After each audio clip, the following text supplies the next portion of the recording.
Dunia maya diguncang oleh rekaman mengejutkan yang memperlihatkan metode serangan brutal militer Rusia di wilayah Sumi. Video yang diunggah di Telegram Kamis 14 Agustus 2025 itu menunjukkan momen mencekam saat granat demi granat dijatuhkan secara presisi ke posisi pasukan Ukraina.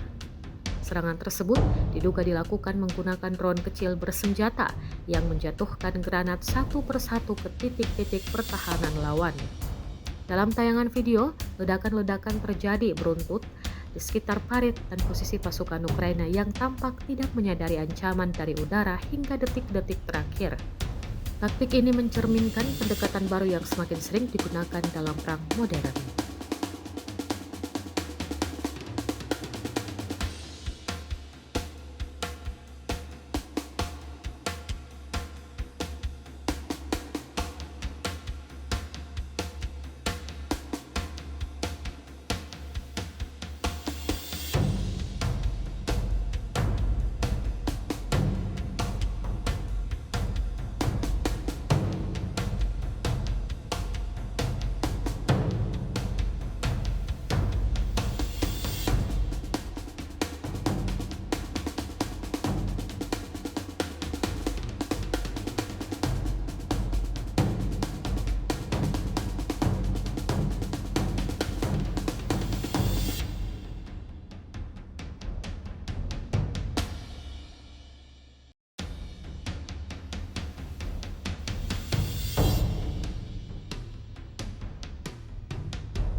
Download Tribun X sekarang, menghadirkan lokal menjadi Indonesia.